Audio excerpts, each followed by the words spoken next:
Thank you all for being still here, although you've probably missed the last train to wherever it goes. And I'm not going to make this a heavy presentation. It will be a lightweight talk. It will be about Agile, stuff that you already know about, I hope. And it will also be about the bad things that I think are happening to Agile as well. And I got way too many slides, like 108. So you have to bear with me, and I hope you keep here until the end. So what I'll try to do is sort of evaluate the 20 years of being in Agile projects that I did into sort of 100 slide slide deck, and well, we'll see where it goes, right? So first of all, let me introduce myself, although you did that perfectly already, Viv, but my name is Sander. I won't pronounce my last name because you won't remember it anyway. It's Dutch. It's like something like that. And I'm basically a dad. That's what I do in my main time and in my spare time. I do stuff like give training courses, speak at conferences, write books, write code, mostly, being a software architect, stuff like that. I'm an independent consultant since a year and a half. I really, really dig that. And my last gig actually ended like a month ago, so I'm into new challenges now. And I was the CTO for an insurance company for a year and a half, or maybe 2.5 years. And before that, I worked for a company called Capgemini, small company. They employ like 200,000 people around the world.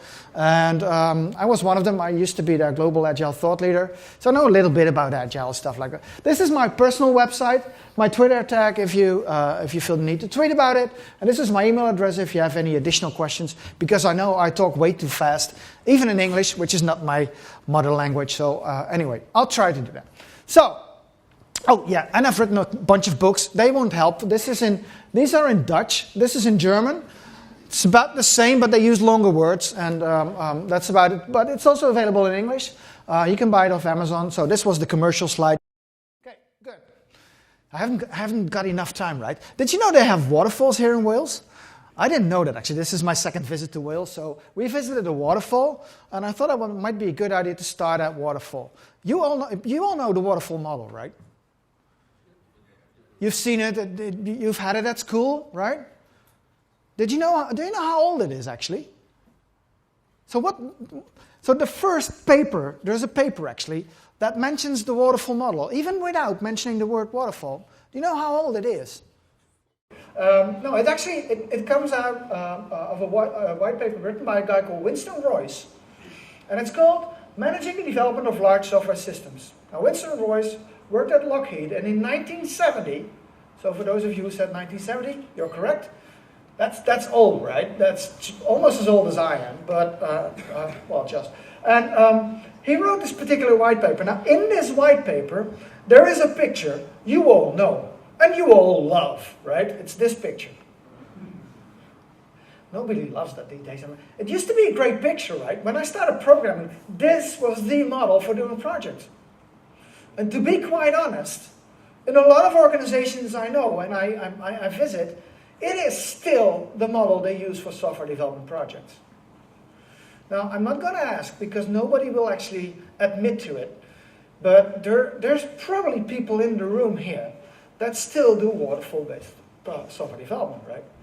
And if you still do that, so what day is it? It's Tuesday, right? So, oh yeah, go to the office tomorrow, talk to your manager, and tell him to quit doing waterfall right now, right? Because this is proven to not be working at all, basically. I want to explain a bit about the model for those of you who are too young to even see this. So basically, there's a number of steps, so a number of activities that you could do to develop software, right? And it starts with doing some requirements, and after you've done that, you can do some analysis on that, and you can do some design, and you can actually code it. And after you've coded all of it, you basically start doing testing. And once you've tested everything, it's all good, you can put it into operations. Now, the problem with this waterfall model is that it is a single pass model. That means usually or normally or whatever you think about it, every one of these stages is executed only once. Now that means, or that implies that at the end of this particular stage, you will have finished the deliverables from that stage, right? So if you do analysis, you write a big fat analysis document, right? And once it's done, you pass it over to the next group, and they will pick it up and do the design. Now, what happened since 1970 is, and I have to tell you the truth, is that although this is the origin of waterfall, this is not the reason we went wrong for 40 years in this business. That happened a little bit after that, but I'll explain that too. So the problem is, if you do all these stages only once, and if you're a project manager, is anybody of you a project manager, by the way? Oh, goody, goody. Nobody here. That's good, because so I can talk about project managers freely. Hi, project managers on video. And the problem is, what they will see in this chart is they say, oh, this is a planning chart, right? It looks like a Gantt chart. Or if you're used to MS Project, hey, I can put this into MS Project, right? And what they will do is they will say, you know what will happen is, I have to do some analysis here. I'm too short to point at it, by the way, but if I have to do some analysis here, I hire a guy or a girl who can do analysis. And once they're done, they can go to the next project. That is really efficient, right? No, it's not, by the way. The problem is, once the analyst has gone, and he or she has written down this very big document, and the documents get passed over to the next person, so the next role, so the designer, or whatever they call the functional designer, or technical designer, or whatever it's called, has to get all the information out of the document. Now, I've been in a situation like this. I did waterfall project a long, long time ago, so in the 90s and stuff, and I got to this bank, and the bank said, well, we are building this system. We're just done doing design. And could you please help us coach the developers to be able to build this stuff? It was desktop development, right? A long time ago. And I said, sure, why not? What are you building? And he said, well, here is the design. And he handed me over 783 pages of documentation that was written by the guys, a guy and a girl, by the way, that were the designers. And I spit through it, and I was literally thinking about, I have no idea what this is, right? It was my first gig for a bank. So I didn't know anything about financials and stuff. And I was looking through it and I'm like, I have no idea what this is about. So I said to these people, I said, please let me talk to the designers. And they said, well, you can. And so why not? Well, one of them is working on another project, as it should be in Waterfall, and he's in a different building. Now, this particular bank owns about half of Amsterdam, so he was in a different building somewhere else, and I couldn't find him. And the other one, the girl, she had literally left the company after finishing the project, or her part of the project. Now, as a designer, if you are a designer, you never learn, right? Because everything you write down will be coded and tested after you've left the project. That means you will make the same stupid mistakes for years and years and years. I've had that too on a project. There was a designer, we were doing a web application, so late 90s, and he actually mentioned in his design the use of all the function keys on the keyboard. Now, that is kind of regular if you build like COBOL applications and stuff like that, but on a web application, doing F5, it's probably not a good idea, right? Your browser is not up to that. So that's one of the issues. Another one of these issues is that if you are in this particular stage, and you have to finish, and you have to finish completely, and you have to have everything into your document, or into your code, or into your tests, that means that to be fully complete, you never know when you are fully complete, right? How do you know? So I asked around for years and years to people, so if you are in a particular stage, like say you do design, how far are you? And they were like, oh yeah, we're sort of 50%. That's a reasonable answer. Now people say, oh yeah, we're 80%, we're nearly done.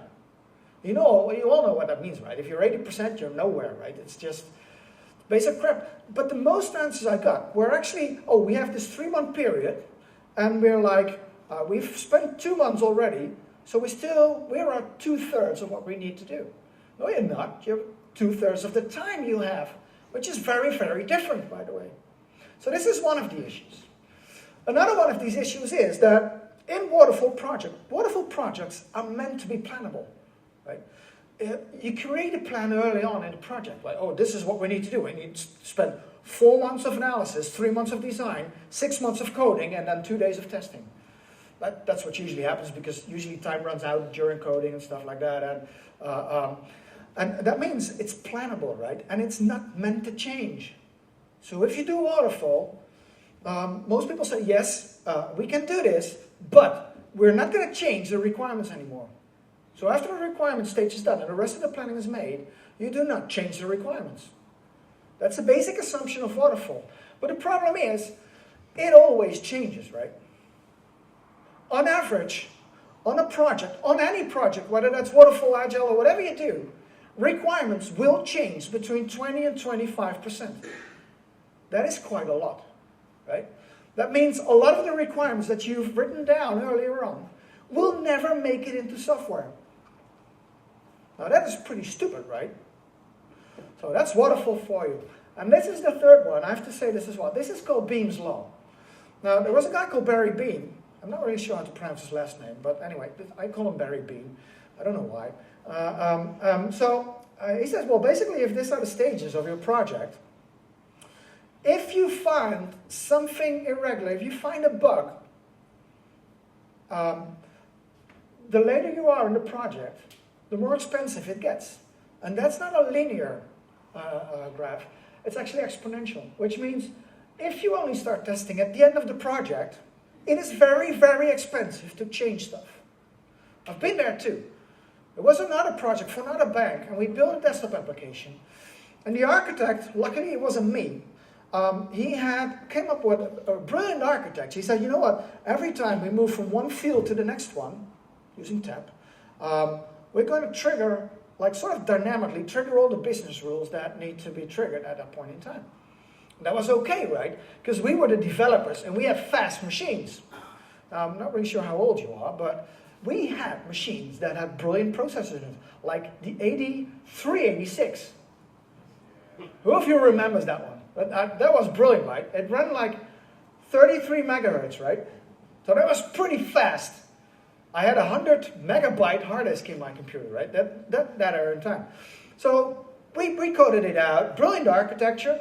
And once we were done, we handed it over to the testers. So we went out, had some beers, lots of them actually, and then the testers came in. Now the testers, they had the same computers the end users had.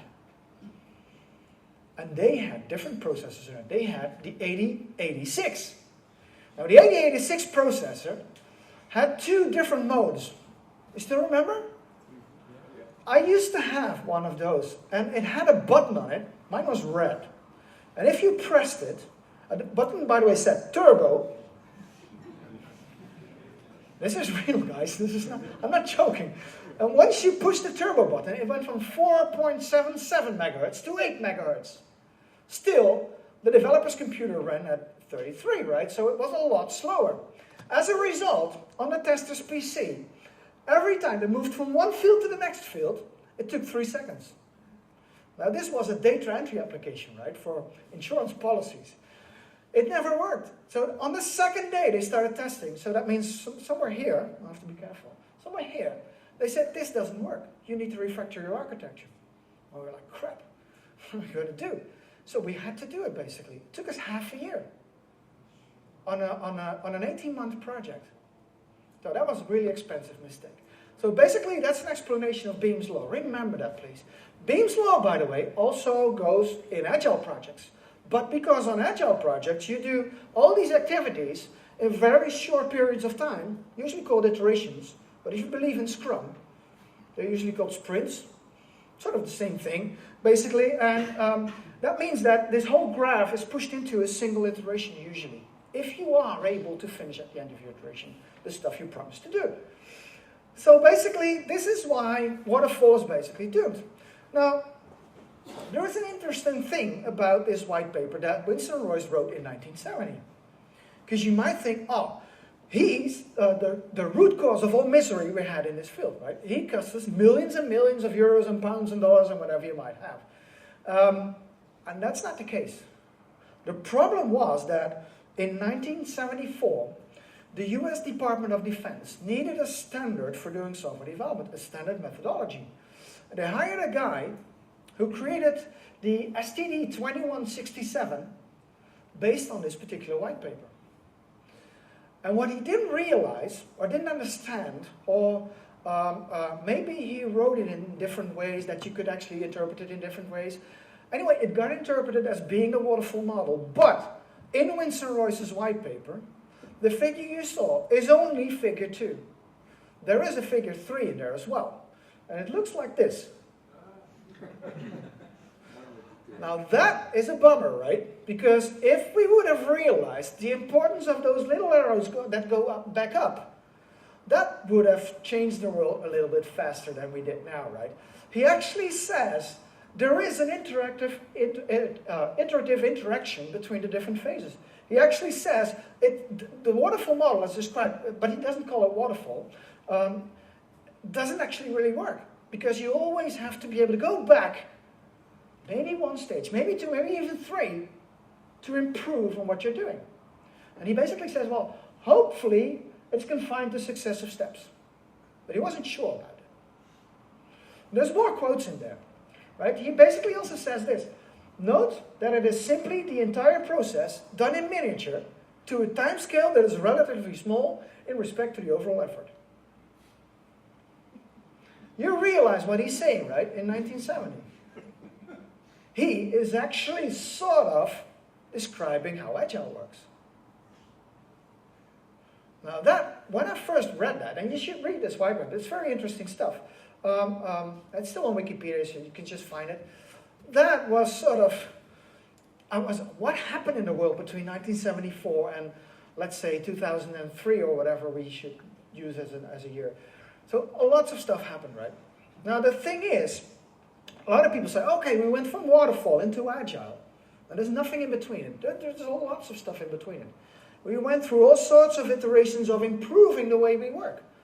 Basically, that's also what the Agile Manifesto says, right? We're discovering new ways of working. We don't have all the solutions, but we're discovering. Now, that to me is one of the most important parts of the Agile Manifesto, because it basically says, never stop discovering. As soon as you stop discovering, you're basically doomed, no matter where you are in the transition. Whether you're doing waterfall, whether you're doing Scrum, whether you're doing something in between, like rational unified process or the spiral model or whatever you do, if you stop evolving, you're doomed, basically. So that's why my second lesson, so this was the first one out of 10. I haven't got a clue to what time it is anyway. So basically, Agile doesn't solve your problems either. I'm sorry to say that, it just doesn't.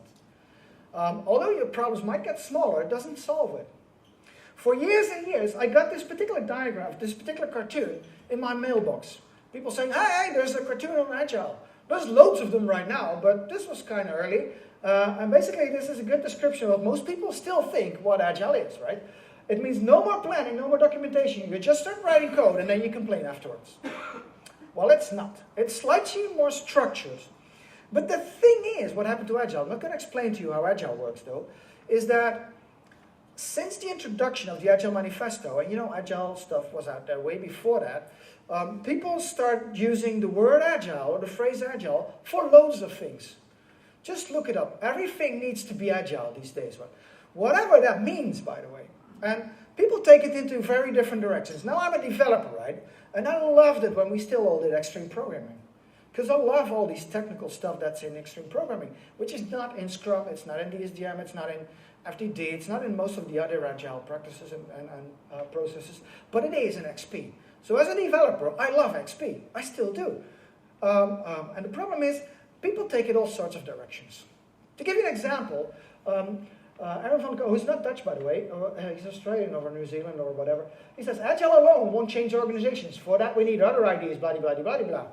What do you mean, change organizations? I'm not into changing organizations. I'm into writing better code faster. So I said to him, you know what? It was never intended to change organizations anyway.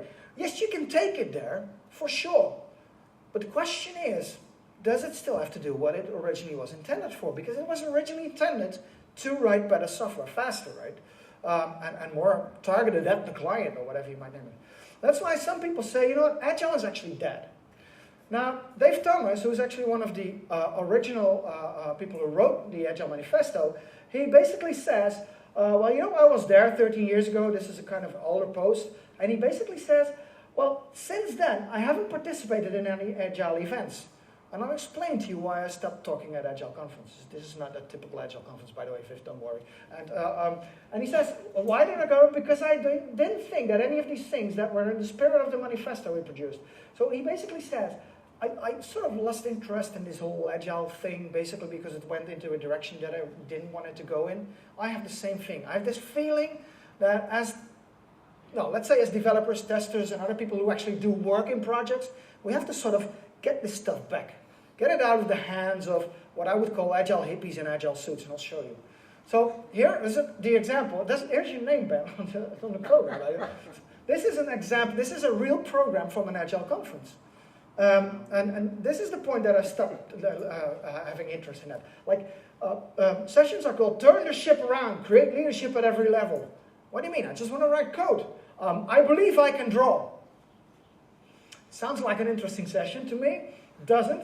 Or the wisdom of the Enneagram. I don't even know what an Enneagram is. I don't want to know. There's more, by the way. Small controlled experiments. That sounds scary. And all this stuff. Soyez très performant et innovant grâce à désordre. It basically means be very performant thanks to chaos. I don't know. And it went like evidence-based management. My product is a James Bond movie. James wants to be a Navi. What is that doing on a developer conference, right? You might ask. I don't know. So we sort of handed it over to what I call the Agile hippies. I'll give you some more examples. Just things that got out of tweets from Agile conferences around the world. I think these came out of a conference in Berlin or something. Make sure you don't miss the Agile elephant versus the waterfall elephant in the lobby. What is that? During this session, we're going to discuss the happiness index of projects. Hooray. Add ready for celebration before the done column on your Kanban board. What? Yeah, this makes me sort of angry. And then people like this. I don't know this guy. I've never met him, so I sort of make him anonymous. This is a biography of one of the speakers at one of the Agile conferences. Just read with me, right?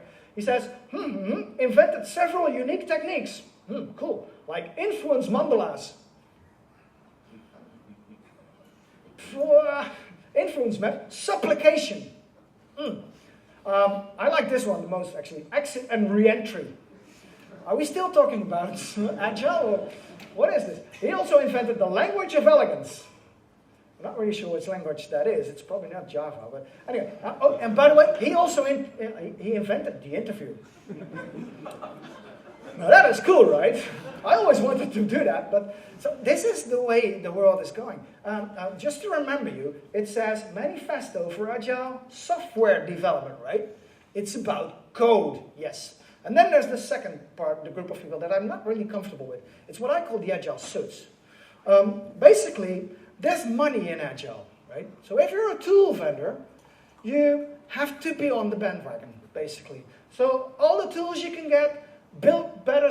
I don't know how tools help you build software better. They might be assisting, but it's just like Microsoft saying, oh, you have to get the new version of Microsoft Office, so you'll be 90% more productive. What do you mean? I just write text in Word and then I'll be 90% more productive using the new version?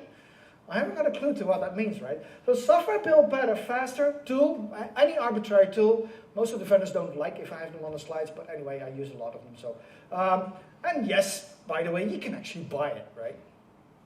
Now, in my opinion, there's two sorts of companies that actually went into the Agile field. There's the companies that have like street credibility, and there's the companies that actually go into the boardroom, and then you as a developer, you get sort of stuck with tools because your board says, yes, we are going to use the whole IBM suite.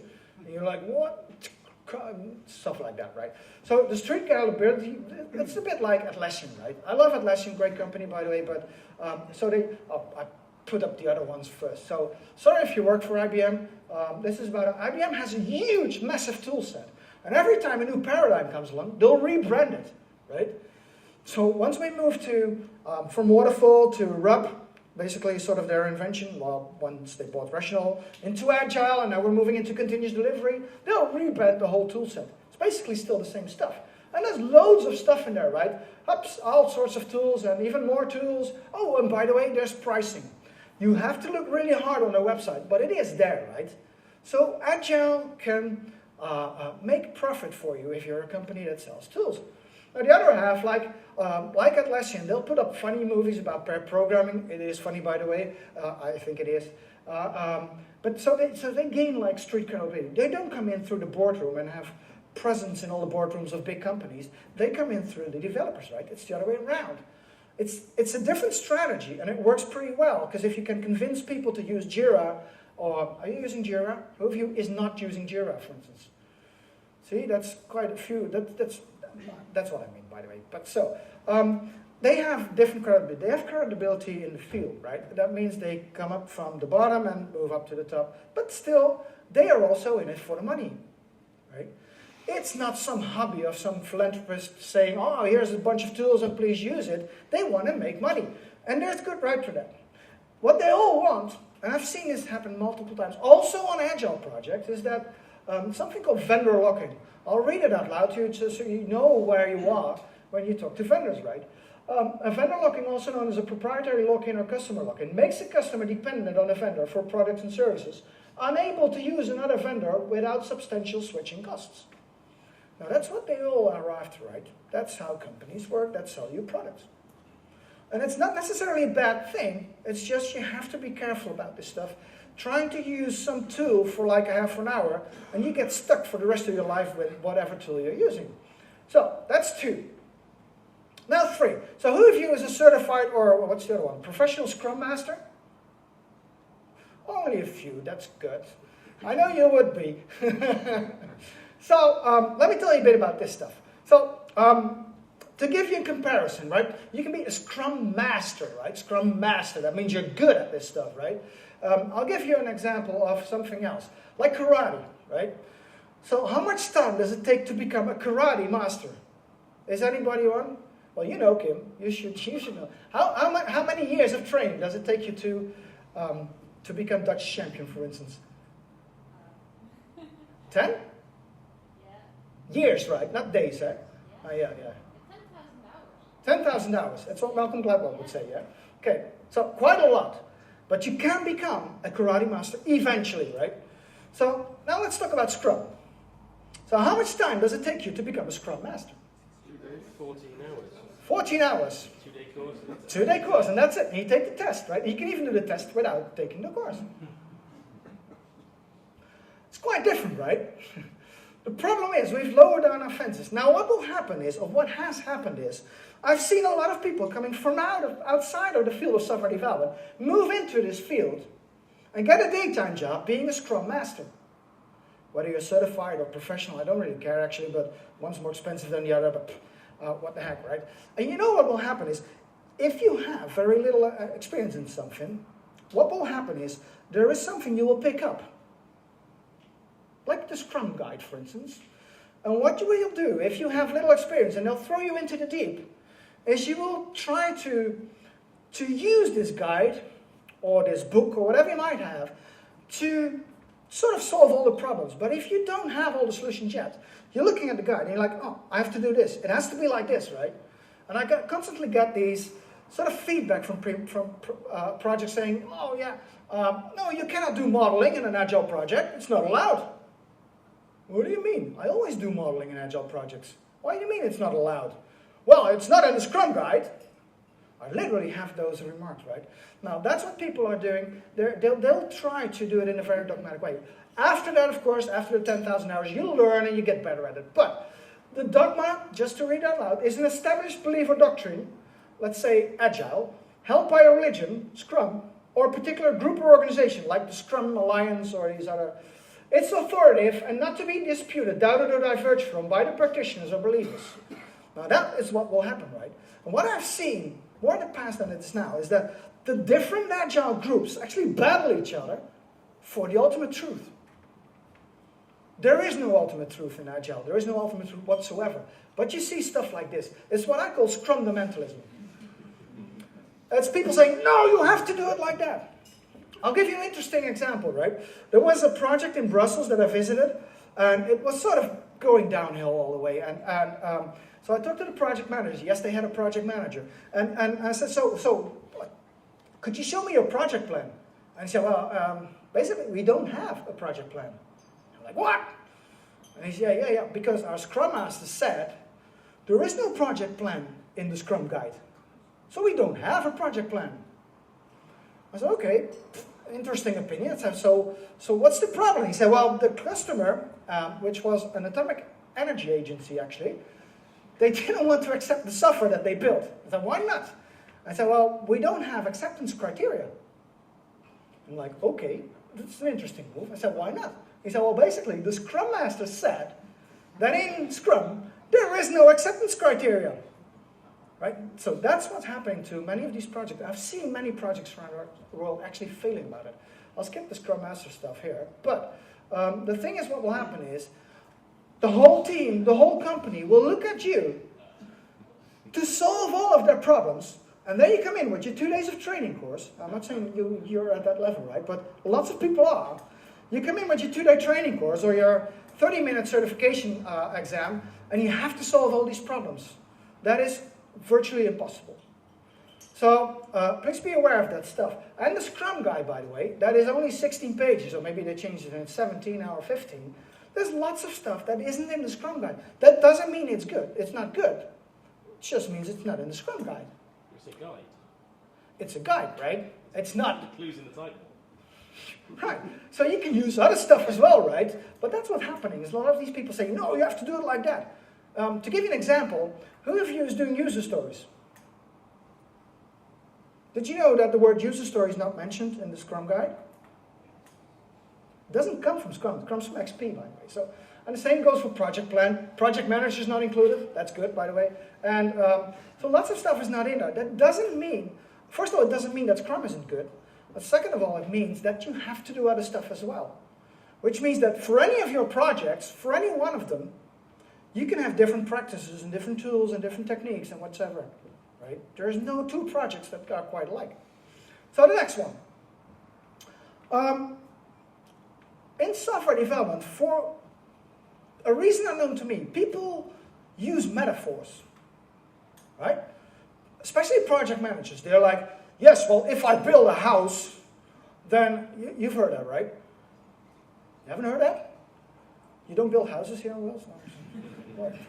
Or if you're on an assembly line and software has to roll off, well, software doesn't come off an assembly line, guys. Those are ideas from the 70s. The problem is, we are using the wrong metaphors. And the question I asked myself this morning, actually, is why are we using metaphors at all? It's not like you go to a mason and say, you know what, when we do software development, it works like that, so you have to do it as well. What do you mean? It's a different profession, right? It's a different field. Why are we, as software developers or software development, have to use metaphors from different fields? That's weird. The other fields don't do that. They don't say, go around and say, well, in software development, you first write a, a project plan. Well, they'll probably do that too, but, well, depending on, if I'm a plumber, I don't have to use practices from software development. Why should we, as software developers, use practices from civil engineering or from factories or whatever we do? We use the wrong metaphors. I'll give you some examples, like stuff like this, right? How long does it take you to build this feature? Now, this is a developer, I guess. He doesn't know, right? He's had the Scrum course, so he says, it depends. That's what you learn at Scrum course, right? And they say, well, 20 hours. Then you all think, no. You don't estimate in hours, right? You estimate in points. So he says, wow, it's 5.487. I got that from a slide this morning, so it's probably true. So what does that mean? Or what does that mean? Well, I don't know. But the problem is, what the project manager will do, he said, 20 hours. Write that down. And instead of saying, on average, an item like this will cost me sort of 20 hours, he says, no, it's max 20 hours. You said 20 hours, right? They'll kill you if you go over the 20 hours. But you meant, on average, it will be like 20 hours. Now, the problem is, it's estimation. We are not good at estimation in this field, right? We suck at it, basically. Even though lots of people tried lots of different things in this field, we're still not good at it. That's why my conclusion has been for quite a while, stop doing it. Quit doing story points or whatever points you're using, because they don't make any sense. They're never accurate. This seems to be very accurate, but this comes from a calculation that I saw this morning. That said, well, it was 7 points, and then they multiplied by 0.758. Now, of course, you can measure that from previous iterations, but the problem is, your next iteration will not be the same as your previous iterations. They're all different. So instead of taking all its effort to do estimation, you just might stop it. And there's a law for it that says, don't do this estimation. I'll explain it to you briefly. It's called the law of large numbers. You've heard of it? When it comes to estimation, this is pretty important stuff. I'll read it out loud to you because it's in grade, so you might not be able to read it. The law of large numbers is a principle of probability according to which the frequencies of events with the same likelihood or occurrence even out given enough trials or instances. Right?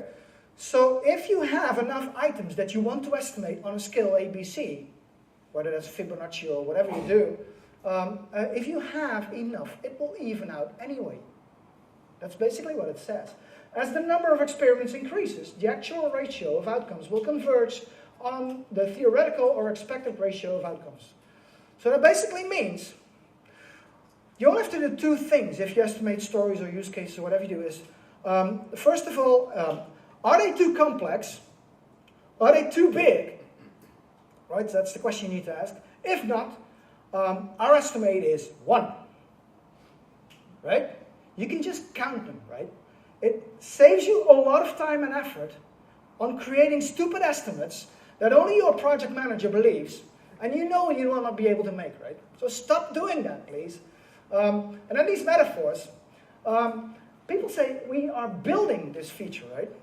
Where does the word build come from? It comes from building houses, right? We're not building houses. We have a very different field.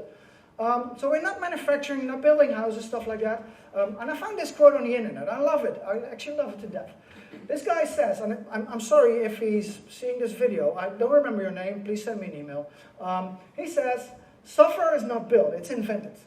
Right? That is very, very different. He says, coding is a creative problem. Every time a developer writes code, he has taken a non-deterministic path towards an unknown solution. That is why I love this job, guys. I love being a programmer. I've written code for like 35 years, and I still love it to death. Why? Because it's different every time. That's why it's so different from building houses or building cars on an assembly line.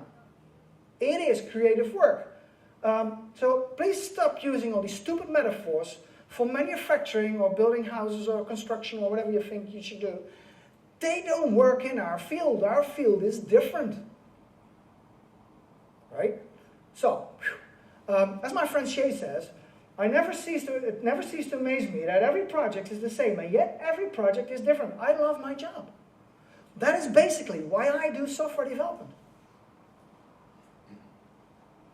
I guess none of you is a developer, right? You should recognize this stuff. Or you're just working from 9 to 5 or any time whatsoever, right? And then the next thing is that Agile evangelists love to promote self-steering teams, right? Or self-managing teams or self-organized teams, right? Who of you is in a self-organized team? That's only a few, right?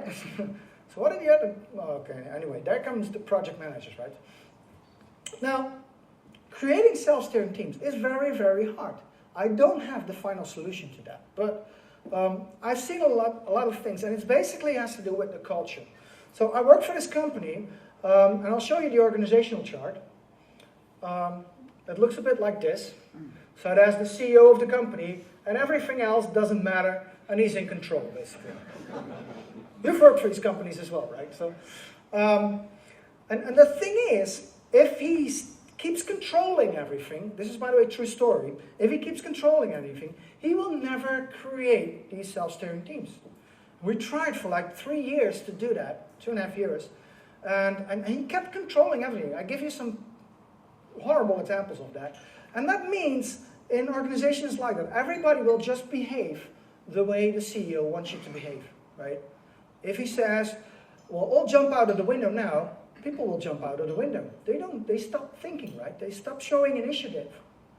And I found an acronym for that, right? You start practicing what I call CDD. I just invented it this morning. It's called CEO-driven development. Doesn't really work well, but it sounds nice, right? So I'll give you some examples. For instance, what he wanted to do and I put this into an assert statement, but what he said, he kept on visiting, this is CEO of a big company, right? And he kept being a part of the stand-up meetings every morning. I said, at one point in time, I asked him, why are you doing that? Because it costs you loads of money, loads of time. What's in it for you? He said, well, basically, these meetings shouldn't last more than 15 minutes. And I'm there to check, to monitor whether they're longer than 15 minutes. This is a true story, guys. This is actually happening. How are you going to create your self-steering teams in a situation like that? It got even worse. At one point in time, oh, this is such a stupid story.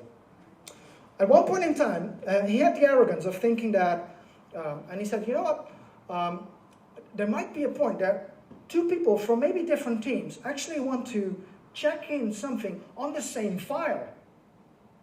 Now, to him, that was an epiphany, right?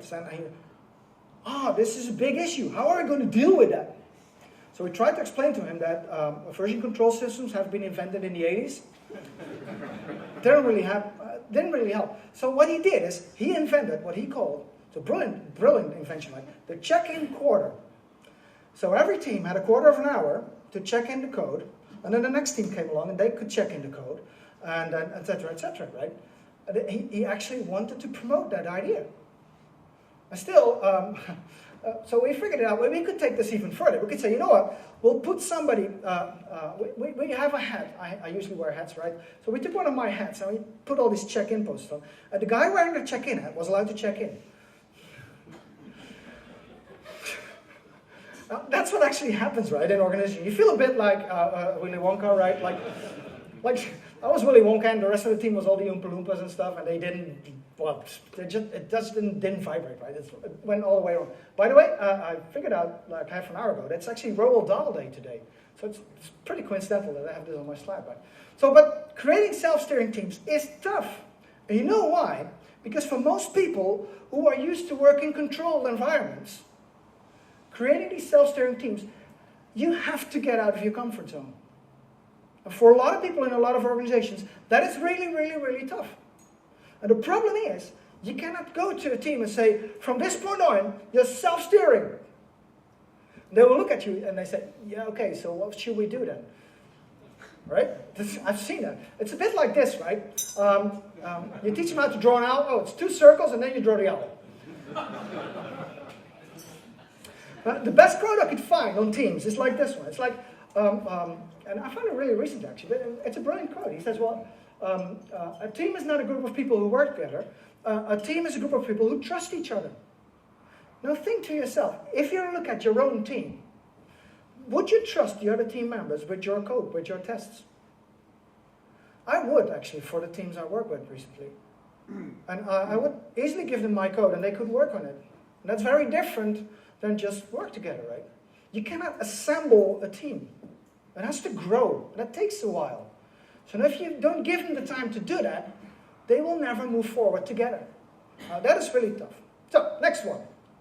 6. I'm already at 6. I don't know how much time I still have, like -3 minutes or so, but anyway. So we could just pretend that. You took a long time to do the final. Okay, well, I'm at 6. Phew. So you have to allow the team to learn continuously. Now, about learning, the problem with learning is that most people think that it's a linear process. It goes equally fast all the time. It doesn't. And there's an interesting book called Becoming a Technical Leader by a guy called Jerry Weinberg. And Jerry Weinberg describes in this book how he learned how to play pinball.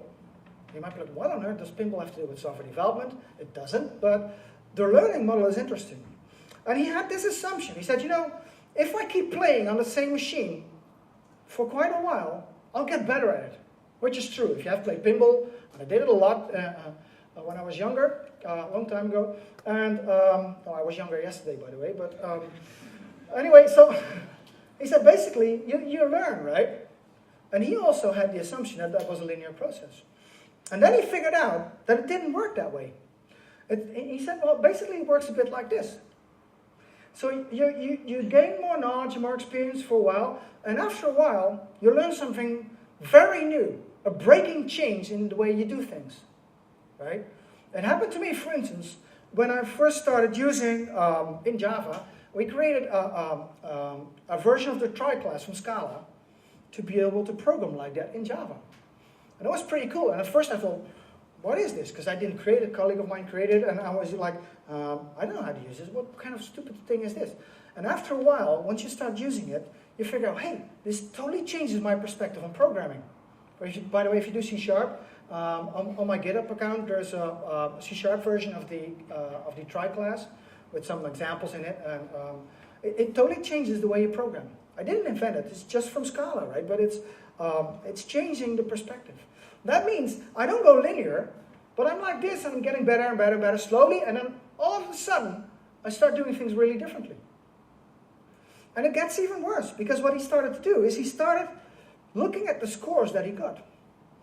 And he put up this diagram, and he said, you know what? Just before I have this sort of epiphany, a very new way of doing things, my scores go down. What do you think that is? What makes the scores go down just before they go up really big?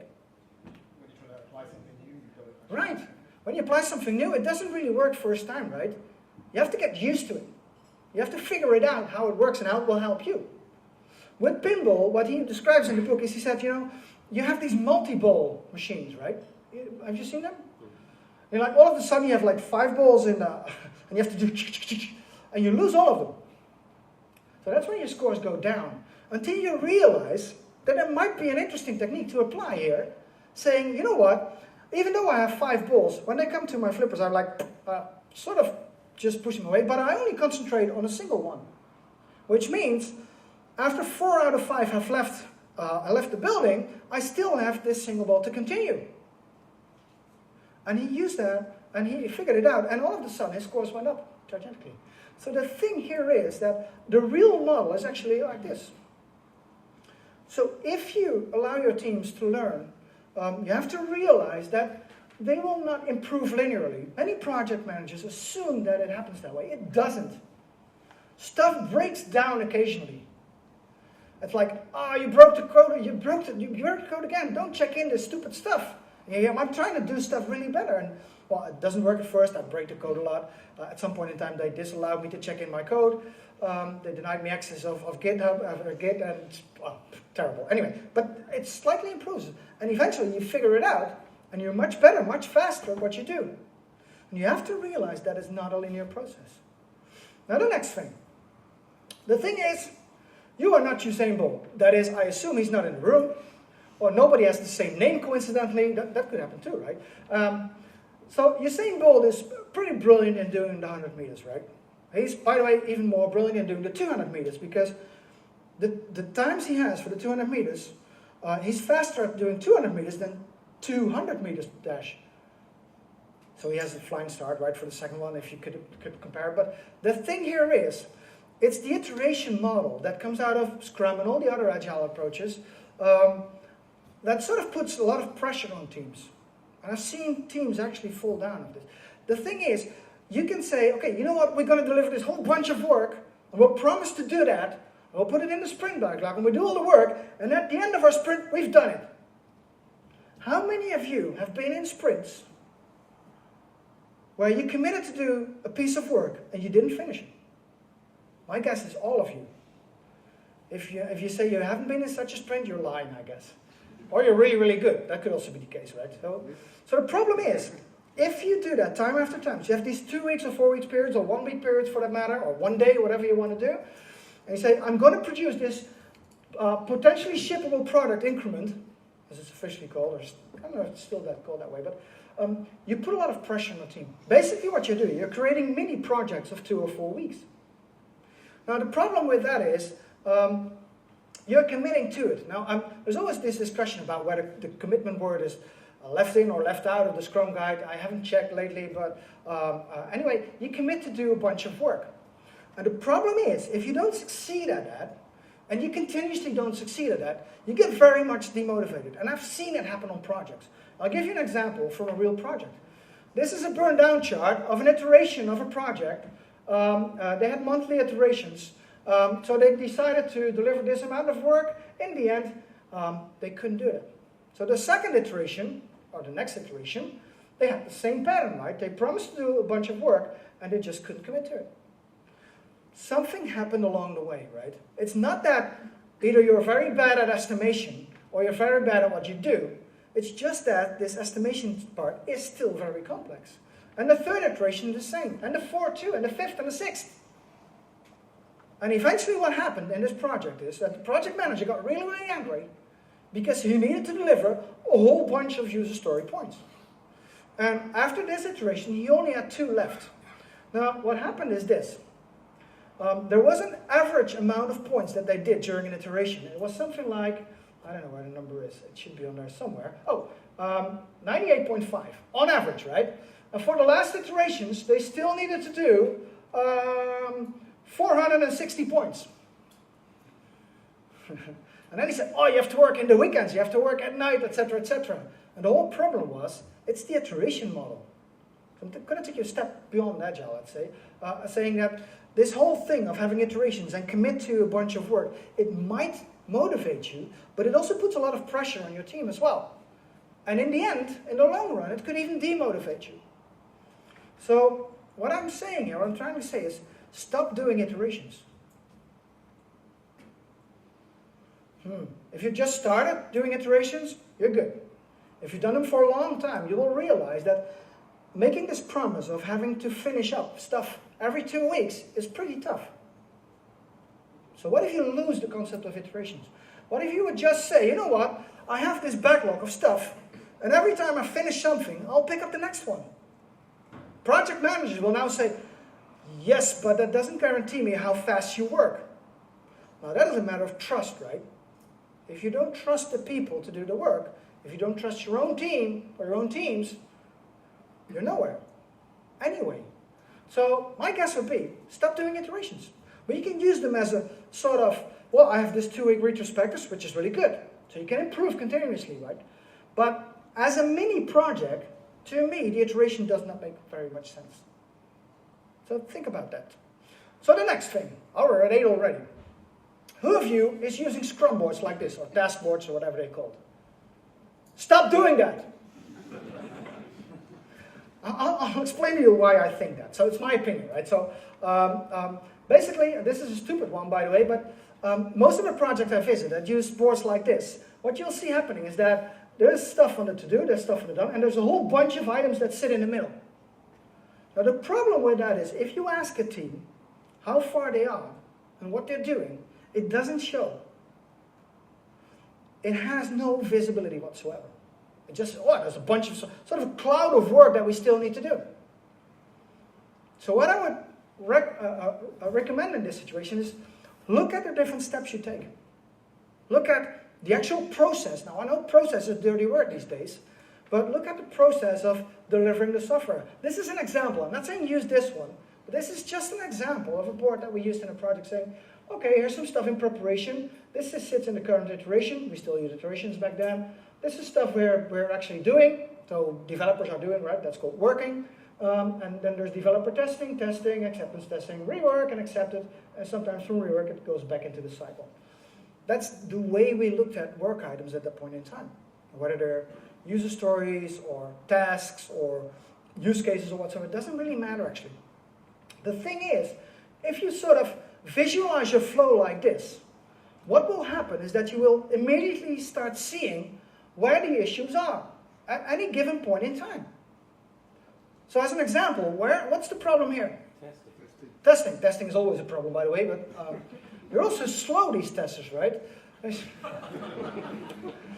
No, the story about this picture, I took this picture in one of my projects where the tester's wife actually gave birth the day before, or the week before, actually.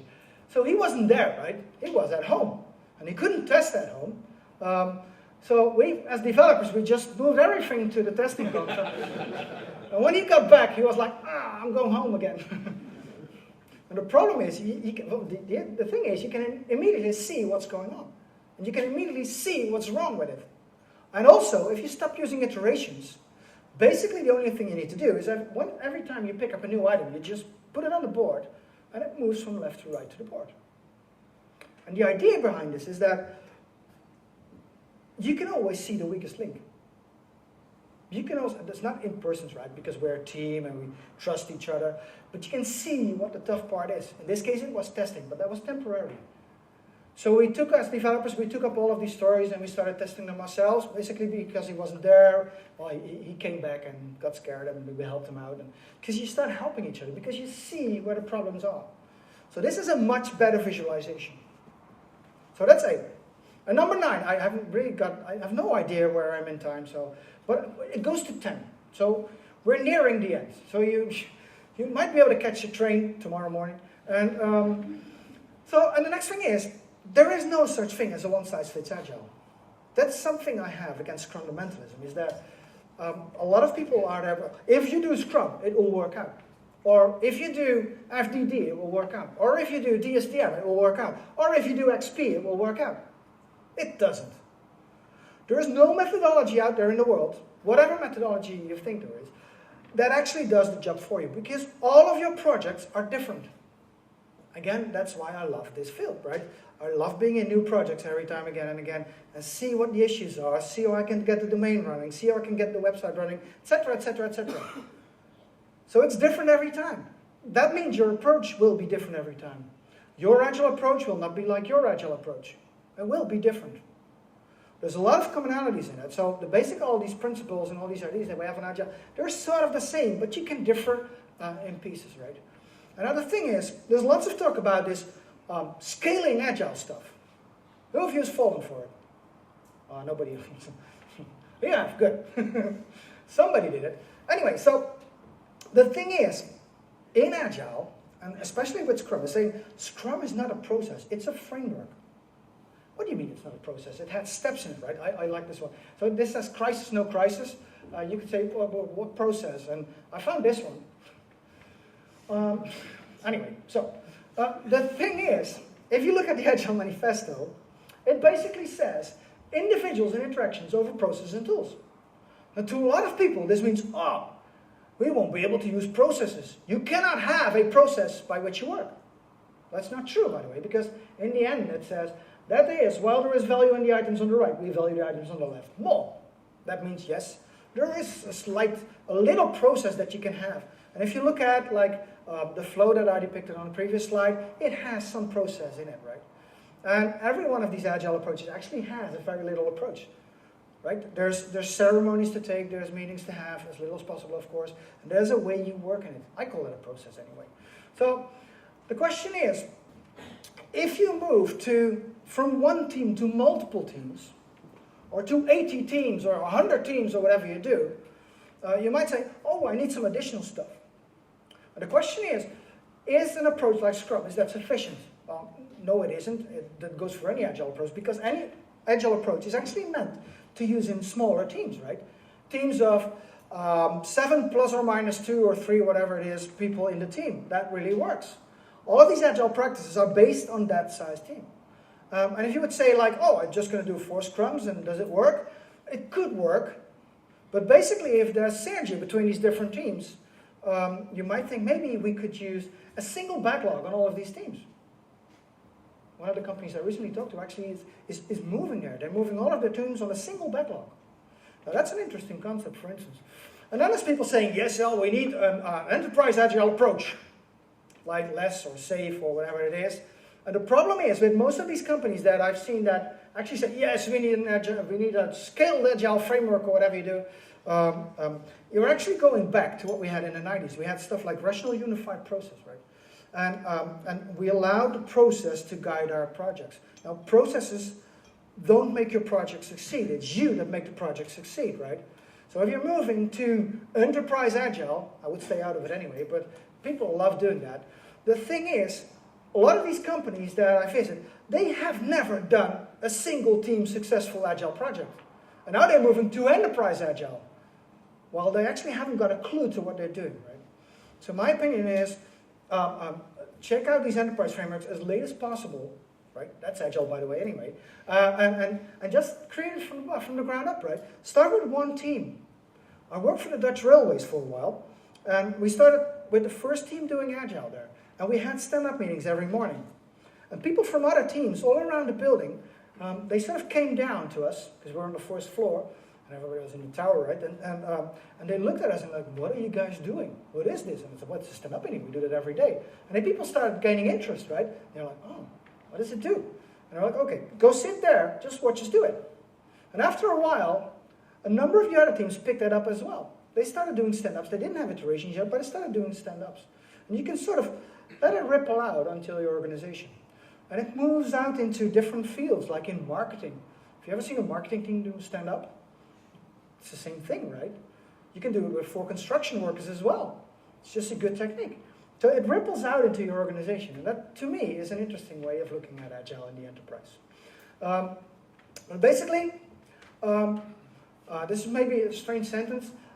Every best practice that I've ever seen is only best practice within a certain context. There is no best practice, not even Scrum, that actually works for everybody. It doesn't exist. So you have to figure out your own way of doing things. And that's an interesting process. Which basically brings me to the last topic is, why are we doing projects? Who of you is doing projects? Well, you're too tired to answer, right? I can't believe that only 3 people in the room are in a project. Well, it could be, but I don't believe it anyway. So, what happens to projects? Now, projects, they exist in the mind of the project manager, right? And project managers are used to, I'll skip this one for a sec, they're used to use this. You know what this is, right? It's called the iron triangle. I love that word, iron. It's like, it's a steam machine or whatever. So, here's the 3 things you can actually debate about. It's budget, it's time, and it's scope, right? Now what happens is most waterfall projects is they fix all 3 of them. They say, you know what? You need to be on time, on budget, and you need to have all the features that we thought of in the software. Now that never happens, you all know that, right? I've never seen a project that actually was able to do that. Unless it's a project of less than a month, then I guess you will be able to do that. But if it gets bigger, gets more complicated, you need more people, things are starting to get more complicated because people get sick or they leave or other people come in or requirements change or all of a sudden your budget is cut in half or stuff like that. So this thing actually doesn't work. Now project managers, this is, if they could have a button, it would have the iron triangle on it, right? On their suit with a tie. And the problem is with this model, it doesn't really work. Now, there's a group called the Standards Group who do research for failing and succeeding projects. They're very famous for the Chaos Report. They recently changed the way they look at projects. Because the question you could ask yourself, is a project successful if it is on time, on budget, and delivers all the functionality that we thought up front? Right, the answer is no. It isn't. I was in a discussion with a friend of mine who is a project manager. Yes, I know, I have one project manager among my friends. And he put it on Facebook that said, yeah, we did yet another successful project. And I said, what do you mean? He said, well, it was on time, on budget, and we delivered all the functionality that we promised to do. And I said, how do you know it's successful? He says, well, it delivered on time, on budget, and we delivered all the functionality. I said, yeah, but how do you know that you couldn't have done it in half the time? And he was like, what? Or with half the people. Or maybe you didn't need to build all the functionality that you had originally planned. That's very likely, by the way. And he said, no, we delivered on time, on budget, and we deployed functionality. I was like, yeah, well, I couldn't make him understand, right? Now, the thing is, if you look at Twitter, for instance, so this is my Twitter page of a while. It looks really nice, right? It has nice layout, and they use Bootstrap, or they created Bootstrap anyway, so it looks okay, right? It's good. Can you imagine that if you would be Twitter, and you thought, oh, you know, we're going to invent something new. We haven't got a name for it, but something with a bird. And you know what? We're going to create this software, and once it's done, fully done, complete, and it looks like this, we're going to release it. It takes 5 years, but we'll release it anyway.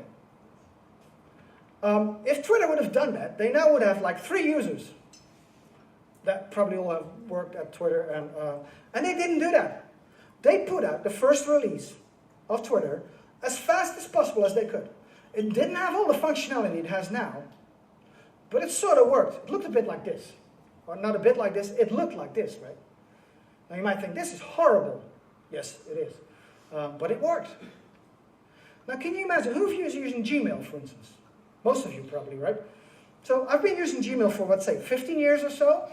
It changed a lot over time. Was I bothered by it? I think at 2 points in time. I don't remember why, but for the rest of the 15 years, I was okay with it because the changes were very minor. They were very small changes every time, again and again and again and again. And you could do the same in your own organizations or with your own projects or your own products, saying, okay, you know what? We'll just deliver the next thing that we need to deliver. And the rest of it, we just don't do that. And it will improve bit by bit, step by step, right? So the world changes. Now, that's why you should talk about what's called a minimal viable product. Right? What most software development projects will do is say, oh, we need to build 20 cars. Let's build 20 cars. And we'll design 20 cars, we'll build 20 cars, we'll test 20 cars. Bang, that's it. We've spent a lot of money, but we are on time, on budget, and deliver the required functionality. Now, instead of that, instead of using projects to do that, you could also say, you know what? Let's pick up the first item from the list, from the backlog, or whatever you call it. Let's go to the client, the product owner, whatever you might call these people, and say, you know what?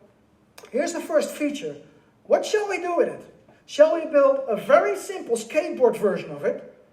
If your requirement is get me from A to B, or should we build a very luxury car with ABS and cruise control and climate control, whatever you might have? That gets you from A to B as well. By the way, this one costs a load of money, and this one we could do in about 2 days. After you've done that, and you've created the first, let's say, skateboard, you go to them for the next feature. And you say, okay, what now do you want us to build? We could build you a more luxury version of the first thing we did, or we could build the second skateboard. What do you want? Now, instead of building 20 cars now, you could end up with a product that has like 15 skateboards, 3 bicycles, a motorcycle, and a car, instead of having 20 cars. So you've literally built the same thing with less effort, less time probably, and yes, less features. But let's be quite honest, who of you is using Microsoft Word? What do you think, what the percentages of the features that you use from Microsoft Word? Like 5%? And there's probably, for all of these features, there's somebody out there in the world that actually uses that feature. But for most of the users, it's not really necessary. So you could deliver much smaller products in much minor time. And as a result, instead of having a project plan, you could say, you know what, we'll just create a roadmap. We'll put everything in there that we need to do. And we'll just pick up the first one. If it's small enough, we'll build it into a skateboard version maybe. And then we'll pick up the next one, etc., etc. That is a way more efficient way of delivering software than the whole stupid project model with the iron triangle and your project manager and your Excel spreadsheets and your MS project or whatever you might have is. So my last tip for the 10 tips that I had is, please stop doing projects. Projects do not fit software development very well, in general. So, to round it up, basically, I have a very short summary. It's basically one slide that says, growth is painful. It is. It is very hard from moving from A to B. And a lot of people stop at B. They stop at implementing Scrum and they say, okay, we're going to do this forever. That's not the way Agile was intended to be. So I'm not saying you do that, but a lot of people do that actually. You have to keep on moving forward. You have to push the boundaries. You have to figure out where to go next. All the time. And that is basically what Agile is saying to you. So, this is one of my favorite artists. I love being in software development, right? To me, software development is a magical world. It has been for 35 years. And I'm so happy that I choose this profession because it is the best profession in the world, guys. There is no other profession. This is it. We build software, we write code, we test code. And as long as you have that passion, you'll be okay. Okay, thank you for having me. These are my contact data, whatever you want to do with it. And I hope you all have a safe journey home. And hopefully until next year.